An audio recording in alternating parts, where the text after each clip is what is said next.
Hi, friends.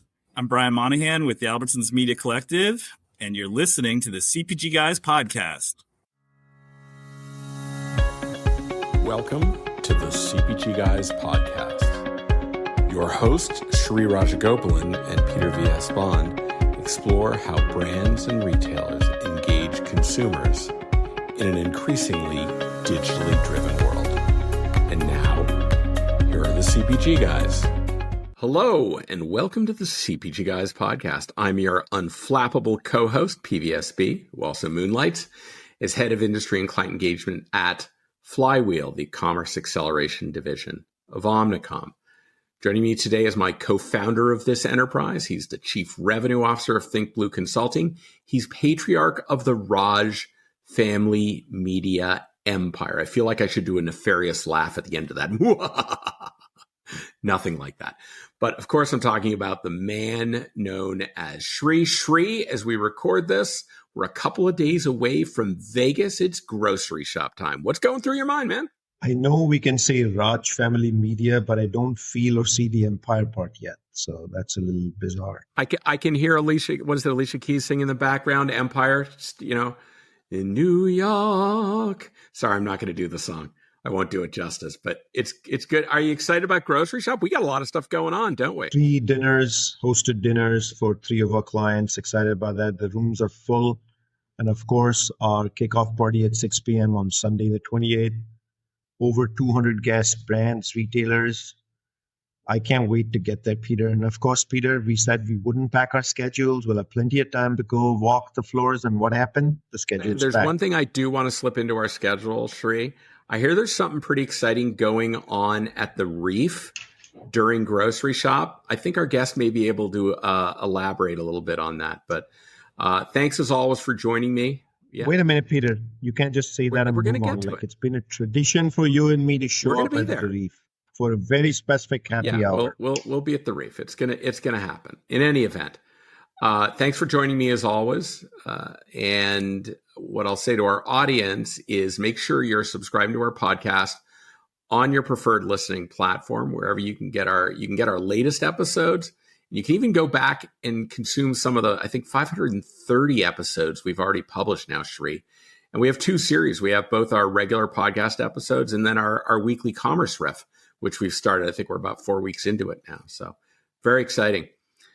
So since the fall of 2022, this podcast has been in an ongoing conversation with Albertsons Media Collective, the retail media division of the Albertsons Companies.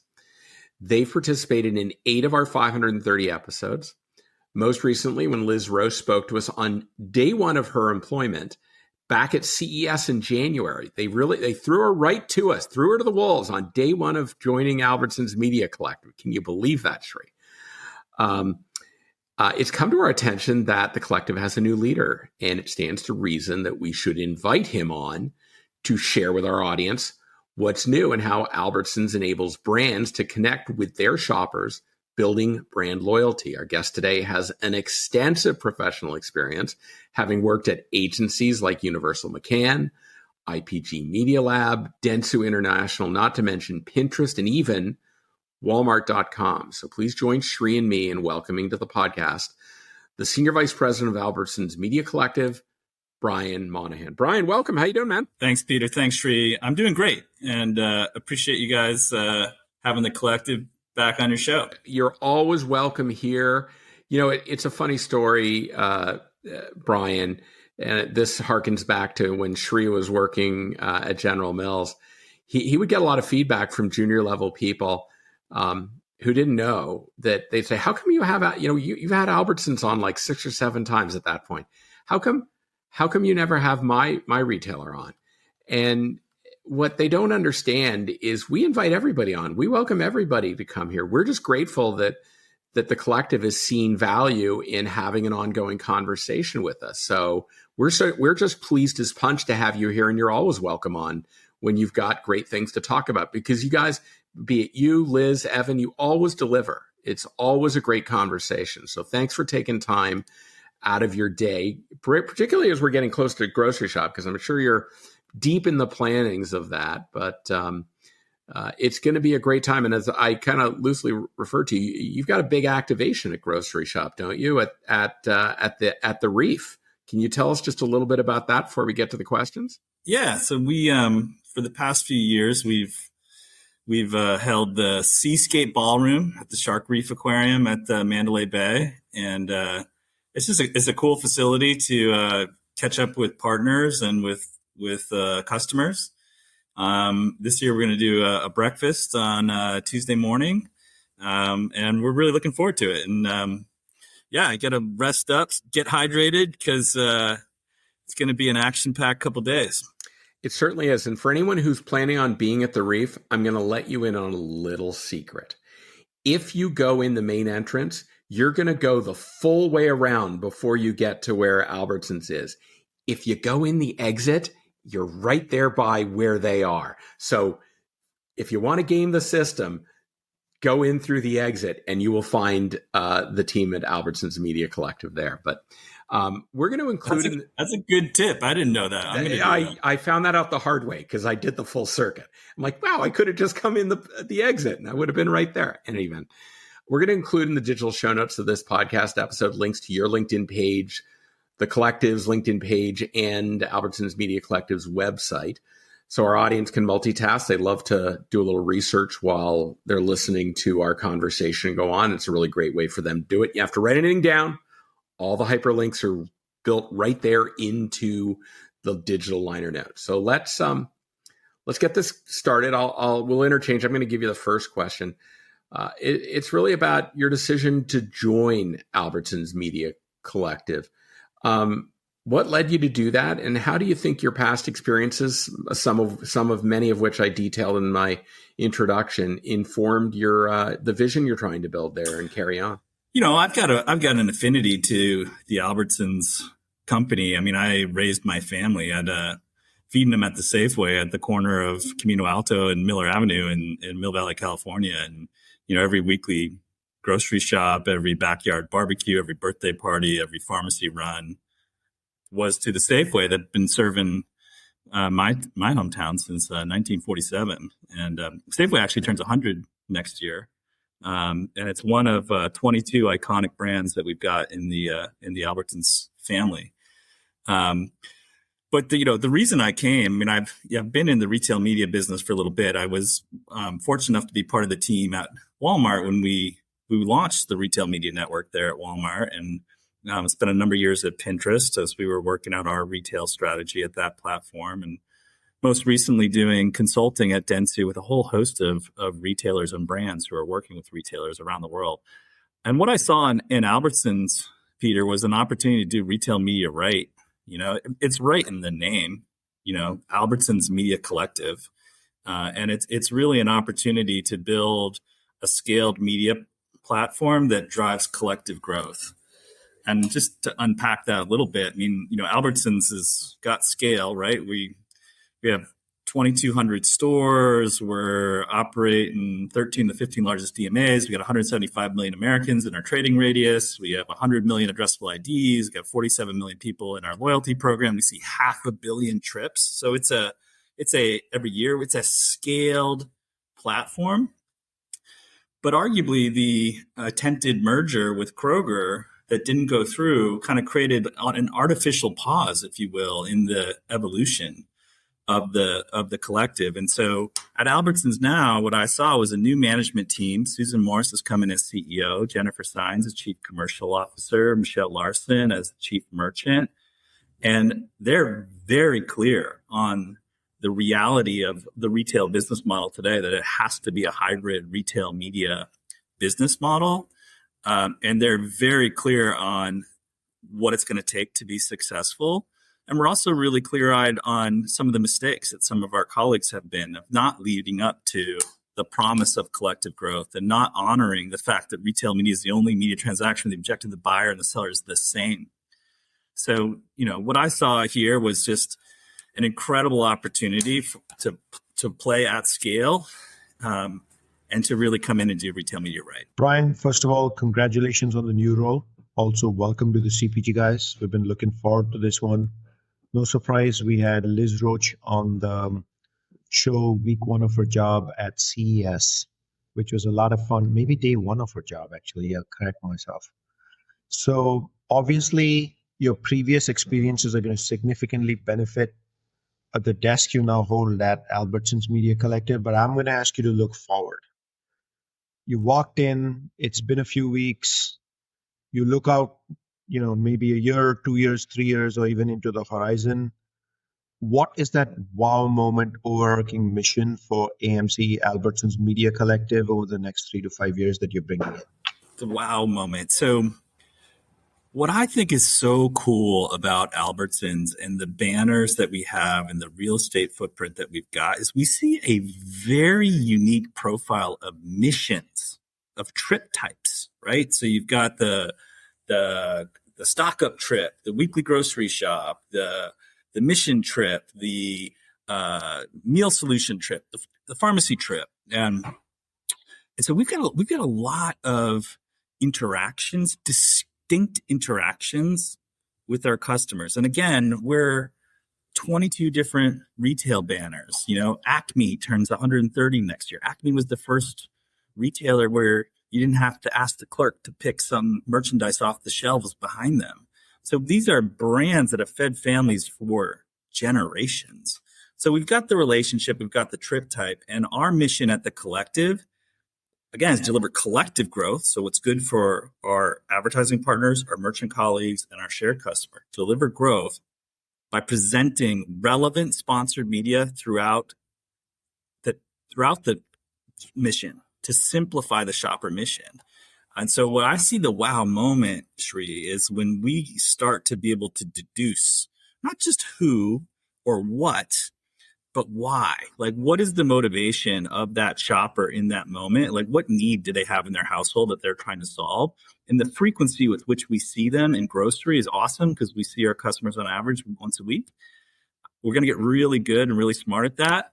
And then we start to expand the aperture. I mean, if we're only doing sponsored product ads and programmatic display, 3 years from now, shame on us. Like, we should be doing way more interesting, useful content presentation throughout that whole path to journey. You see us at the collective, we're wiring it up now. We've got our connected TV product. We've got our in-store signs.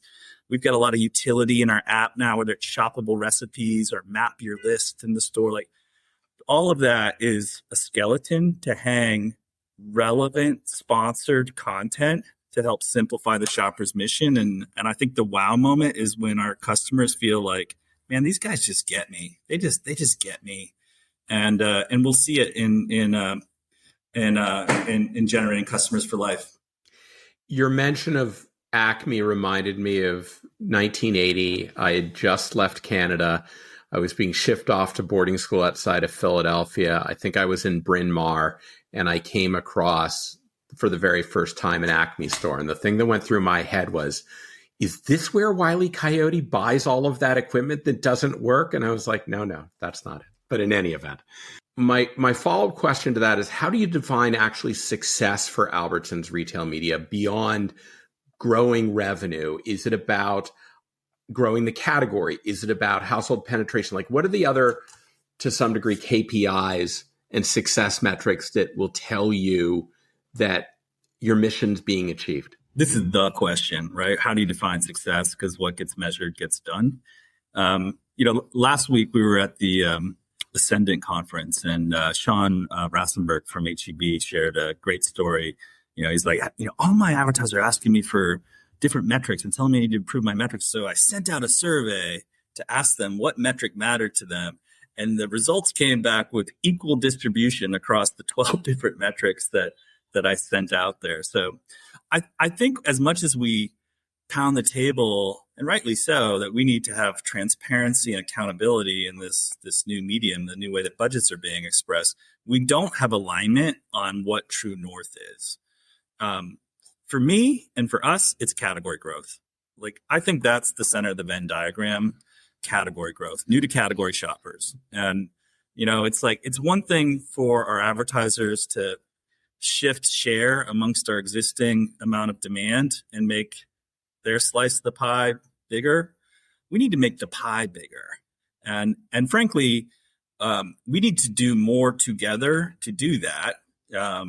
We just announced a program where we're going to, for every ad impression that an advertiser buys, we're going to match it with one of our own enterprise impressions. That's an attempt to try to drive more people into the store and with some intention and get them down the aisle so we can get some items in basket and ultimately build a category. So our North Star is category growth. That is true across the breadth of your shoppers. It's not just the shoppers that you would classify as occasional shoppers. I know from my days working at a big data science company partnered with a very large grocery retailer, that even among their top 5% of shoppers based upon trips and spend, north of 40% of their CPG consumption happened outside of that retailer. So it's not unrealistic for you to say you can actually grow category share and do so even amongst your most loyal shoppers. I think that's really laudable. What do you think, Sri? Yeah, Peter, for me, the moment he said, even before you go in that direction, the moment he said enterprise impression, I think our audience needs to get a definition of what that means first before we go to other areas. So Brian, what is an enterprise impression that you'll match with an impression created by a campaign by your by brands? Yeah, thanks for asking, Sri. So, so this is part of a program we just went to market with. It's a BOGO, right? It's retail. Who doesn't love a BOGO? Buy one, get one. So buy an impression from the Albertsons Media Collective, and we'll match it with another impression out of our own funded Albertsons enterprise funded media campaign. So like most retailers, we have our own ad campaigns that are out there building brand preference and driving traffic. And they're, doing whatever we think is going to get people into stores at that moment. And so our offer is to simply marry that message to the exact same audience that we're targeting a product message through an advertiser who's working with a collective. So when we say enterprise impression, it's one that we pay for out of our own Albertsons enterprise marketing budget.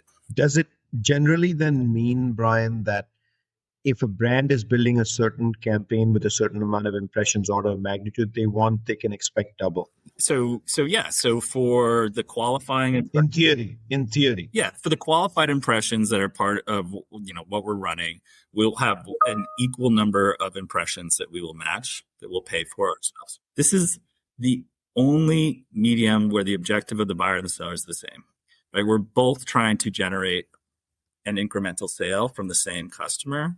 We've got a lot of activity in market. They've got a lot of activity in market. We tend to we look through the straw at the one little campaign that we're happen to be doing through an RMN. And there's really a lot more that we can be doing together. And I think this is a step in that direction to try to think more holistically, like what can we all bring together with our partners to grow both of our businesses. So Brian, the second part of the question was, you've obviously released it, you're focused on the holidays. How's the very early feedback been from those who are excited about this toolkit in the holidays? Yeah, the response has been great, Sri. So we've got a number of advertisers who have already signed on with us, and a lot more that we're in conversations with. What I think it points to is maturation of retail media, because historically we've been pretty annual in how we've worked with our advertising partners in the RMN space, right? We do these joint business plans, these annual joint business plans. And once they're done, and you're kind of executing them throughout the year. What this is showing is we're bringing to market new stuff that we've just has rolled off the assembly line, and working with our core partners to find business problems that can benefit from it and budgets that can pay for it. And it's outside of the annual planning process. And I think that's a good sign for the overall industry.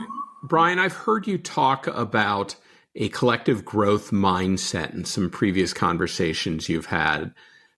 How do you translate in that collective growth mindset into concrete programs or incentives for your advertising partners? How does that come to fruition? It comes to fruition, first of all, through organizational alignment, right? And so how we're working with our merchant teams and how we're working with our shopper experience teams and our enterprise marketing teams, right? And it's the organizational belief that there's a growth flywheel that the RMN piece is connected to our enterprise marketing, our co-op programs, our merchandising programs, our loyalty programs. They all need to work together so that you can partner with your merchants. So when we're putting together an advertising program through our retail media network, our partners know it's going to land in store.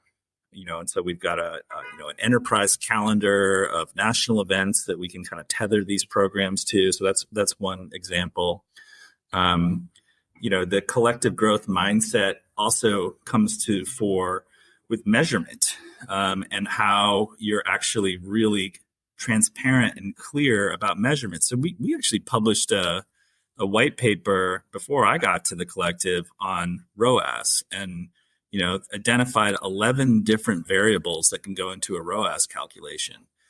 And we apply a pretty conservative one because we want to know as much as the advertiser does, like what's really driving return on ad spend.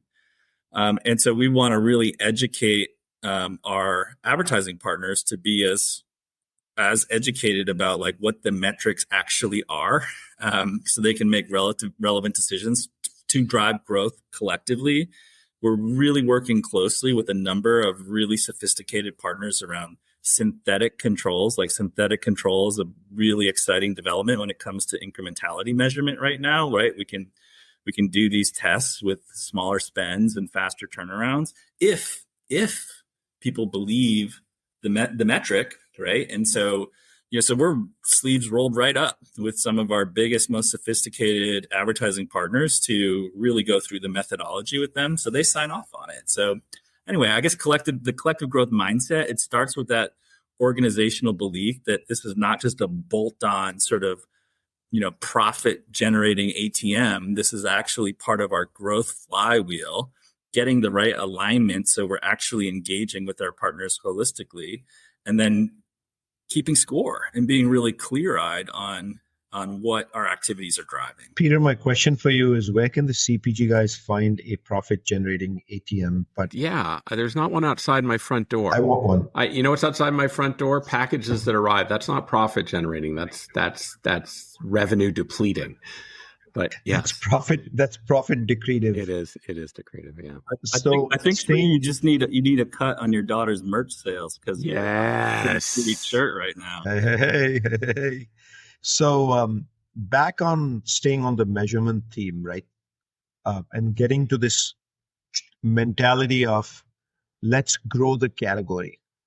Even in that measurement world, what challenges or obstacles do you face in full funnel, closed loop measurement and attribution in grocery kind of retail media, and how are you taking it head on? The challenge that we face is multi-touch attribution, right? It's understanding the impact of the connected TV exposure, the ad that runs on Facebook, the ad that runs on our website, the exposure to an ad on one of our digital screens in store, and being able to at least model the likelihood of seeing all of those. So that's the tricky part, I would say. I think there's another thing that we've yet to really grapple with as an industry, which is our advertiser brands are doing a host of other activities that are reaching the end consumer. And all of us retailers like operate in these like discrete universes, where we have like suppliers and sales and trades and groups that like orbit around us. And we kind of live in these little universes and kind of ignore what's happening out in the real world. All of that has an impact too. So, the work that we're doing to really try to unlock this is to get closer to our customers about how they're thinking about multi-touch attribution, sharing more data. So we're, willing to share our conversion data in clean room environments to help with their modeling. We're playing with some interesting stuff with some cart beacons in the store itself with timestamps around checkout and whatnot. So we're going to get some interesting signal in store that I think will illuminate that last leg of the journey. And we're just going to work on it collaboratively with our key partners. Little known fact, the CPG guys, just for grins and giggles, like to walk around stores wearing signal dampeners just to throw off all the measurement. No, we don't do that. We're not those kind of people. I don't even know what a signal dampener. A signal dampener, it screws up all the Wi-Fi signals and everything, so all the data gets. Oh, like the FBI stuff. Yeah, you know that stuff. I don't think you and I are that qualified, but we're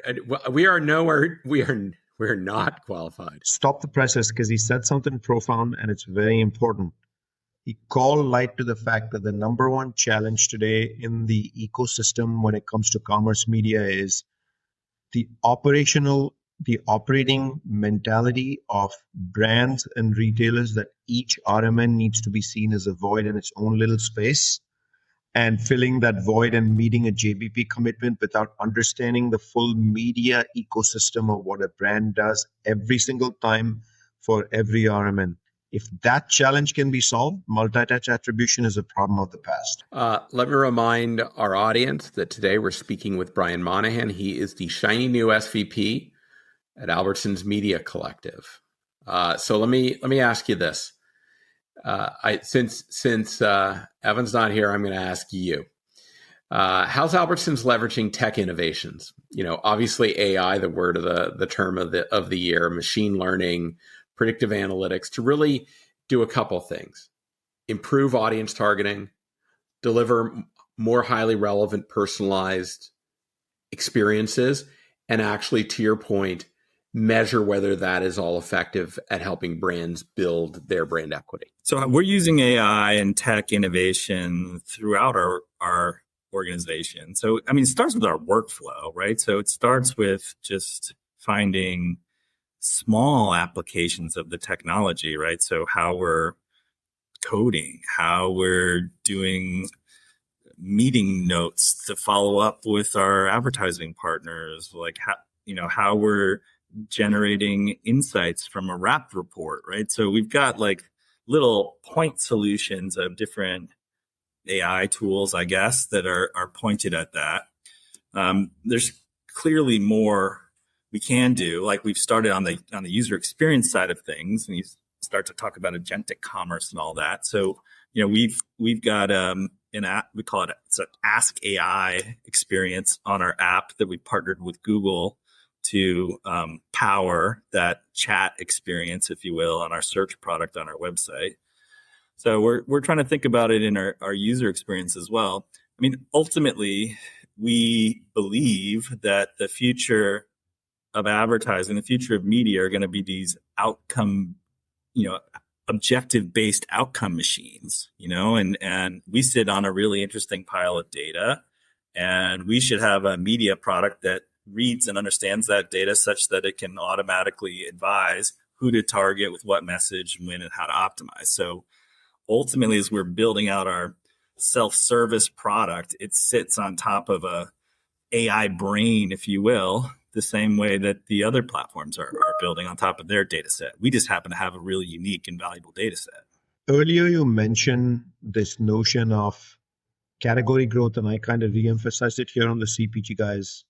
We deeply believe that category growth achieves a lot. It also helps retailers with their market share penetration by focusing on that. But brands focus on their individual brand share growth.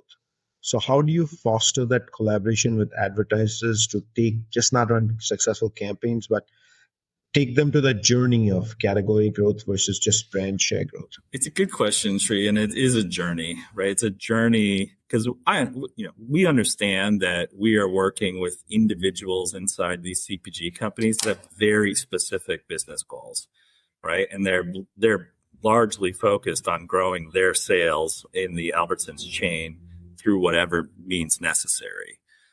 Our job is to show them levers that they can pull to achieve that goal, and to think about it in a way that's got lasting customer relationships as well. So it's not just category growth, it's sticky category growth.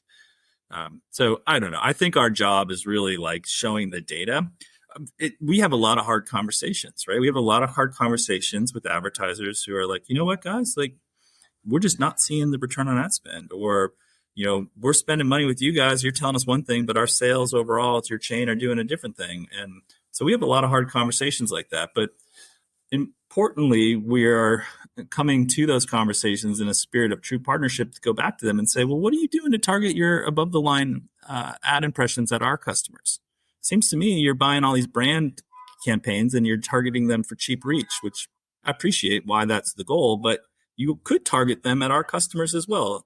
And you could start that multi-touch chain reaction that leads to true growth. So it's a discussion, right? It's a discussion about like how we can move beyond the near-term business goals that, our partners understandably have. I love that you have these conversations with your brand advertisers, because I think it's important. When Sheree and I ran the retail media strategy exec ed program this past summer at Cornell, that was the kind of environment we tried to foster, and we're pleased to say that brands and retailers put it on the table, said this is what I need to do what you want, and they said this is what the other side of the table said, this is what I need. And I think you need to create an environment where you are very direct, not in a confrontational way, but in a collaborative way. To your point, Brian, this is the only way we're going to move it forward. So my question to you as a follow-up to this is really about how you are aligned internally with merchandising, with operations, with the digital team that manages the website, with your stores that ultimately executes the placement and management of your digital signs. Like, what are the biggest coordination challenges, and how do you help overcome them to make sure? Is it about having some common KPIs? What is it that helps you get the organization around this is the right thing to grow the categories in our stores? What's a big part of why I came to Albertsons was the org structure. So Jennifer Sines is the chief commercial officer. She's my boss. So she sits on top of enterprise marketing, our loyalty program, all of our personalized services, right? So e-com, pharmacy, and all of our shopper experience, and the collective. So we have the team that is really approaching this as a growth flywheel that comes together, and not just, again, as like a little division off to the side that's told to go get high margin dollars to pad the P&Ls at any way possible. So that's one. So the commercial team is an org structure that benefits us. The second one is how we work with merchants, right? And we're part of the P&L. So we're part of their category P&Ls. And so our sales team is set up. We have most of our team is set up as extensions of our merchant category teams. You get a couple anomalies, like you have some house of brands that wind up dealing with different merchant groups inside our organization. And so they need a custom engagement model because they prefer to deal with us as a media partner across all of their categories of brands. So that can break our model a little bit, but we have a key accounts team that focuses on that. And then we have an SMB team, right? Because we've got a long tail of small, we carry a lot of SKUs in the Albertsons chain. And, we want to give those key partners tools as well to drive growth. So we have kind of a self-service SMB arm as well that's not aligned to the merchants. But most of what we do with advertising is aligned to the merchant groups. Now that you've come in, you've started working with merchandising, you're part of that team, as you just mentioned, and you roll up into a P&L ecosystem that matters. What kind of very early thoughts do you have on investments? Is it talent? Is it tech? Partnerships you need to have with third parties, infrastructure that you're going to be looking at or have already started looking at these days? I mean, it's talent. I mean, there's a couple things. Like, one is we have to be, it's a real consultative sale, right? So we have to be really thoughtful in how we engage and go to market. It's not just sales, it's consultative sales. So we need great talent on that front. We're a performance media company. performance media offering. So we need world-class performance marketers who are executing our campaigns and are bringing every ounce of value out of this money that we're entrusted with. And then on the engineering side, I mean, we're ultimately trying to build a very similar machine, an objective-based outcomes machine that the most sophisticated tech companies in the world are building. So it's a lot to ask. So it starts with talent, sprinkle in a lot of culture, a lot of belief, and a lot of reason to work really hard and enjoy our time doing it. We're obviously looking at like filling in some of the gaps with, how we operate our stack, right? We have to be a full funnel solution. We have to be able to be easier to work with, right? We have to be simpler to do business with. So that'll also lead to some partnerships and investments along the way. Right. Well, I get to ask the final question, and it's really around Albertsons Media Collective and just the general RMN ecosystem that's been created. As you and others try to break out of this current market where the two big players dominate investment from brands, right? What do you see as being some of the big risks for retail media in the next couple of years? Is it a regulatory issue? Is it economic problems? Is it competitive? Is it technology? So like what if anything is going to keep retail media from really, in my personal opinion, usurping the leftover of world of linear television and print media, which we know is waning in its influence? What's really going to help it so that it's not just the two big guys, it's Albertsons and a whole lot of others that have built really great platforms, but haven't quite attracted the intention of brands looking to invest? I think the greatest risk, Peter, that we face is not unlocking the power of the relationship between our retail brands and our customers. So we're on the clock. Like we are in a competitive market. And if we don't get our media business humming, it's going to be really hard for us to price a can of green beans competitive to our competition. So we're very clear-eyed on the degree of urgency and the stakes.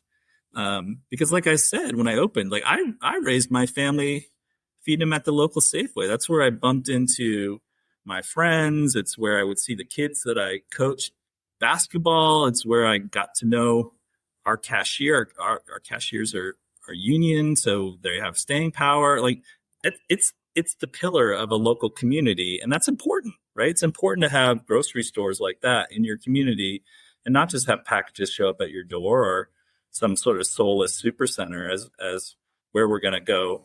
The only options to get groceries and feed our families. So it's important what we're doing.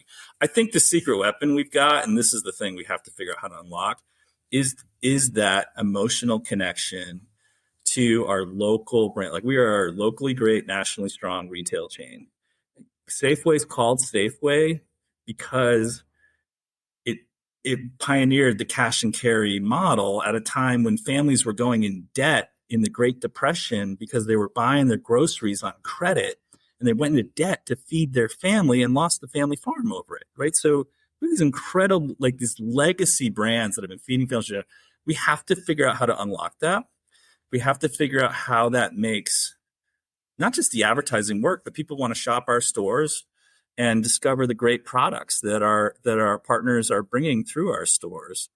And that's our secret weapon, right? We've got data, other people have data, but we have this unique brand relationship that nobody else has.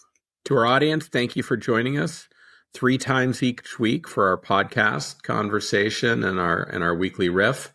And we greatly appreciate the now over 39,000 followers on LinkedIn who like and share our content. And of course, all our sponsors, without which we would not have the scale that we have achieved. Please do follow us on your preferred listening platform. If you're there, Apple, Spotify, give us a rating, leave us a review. We want to know what you think.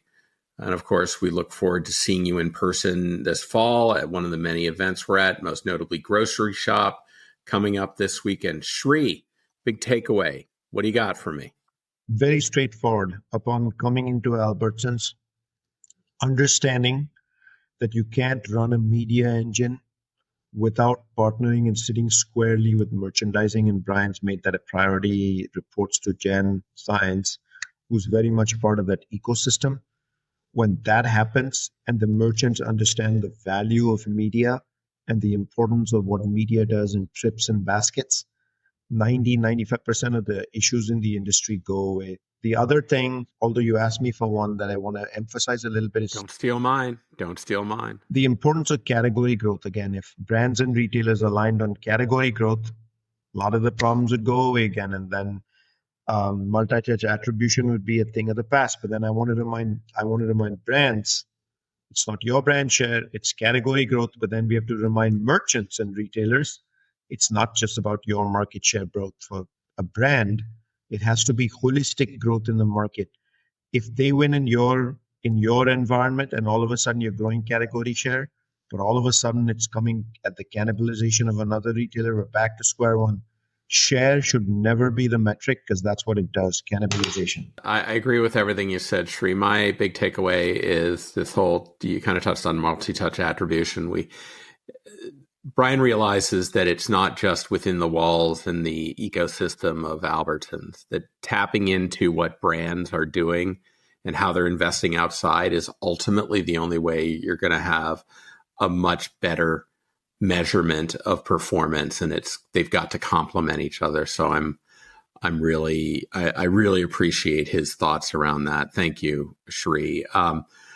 Brian, thanks so much for taking time out of your day. I know you're in New York City during UN week, sirens rushing by and what have you, and you're getting ready for Grocery Shop. We're looking forward to seeing you at Shark Reef out at Mandalay Bay. But thanks for taking time out of your day to speak with us, and welcome to Albertsons Media Collective. Thanks, Peter. Thanks, Shri. Love your show. Keep on keeping on. I look forward to seeing you guys in Vegas. All right. To our audience, thanks again. We do appreciate you taking time to be educated and entertained by the content we produce, and we look forward to speaking with you on the next episode of, wait for it, the CPG Guys. Goodbye.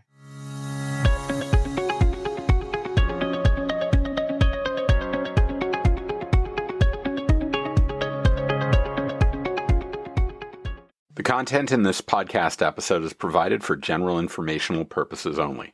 By listening to our episode, you understand that no information contained in this episode should be construed as advice from CPG Guys LLC or the individual author, hosts, or guests, nor is it intended to be a substitute for research on any subject matter.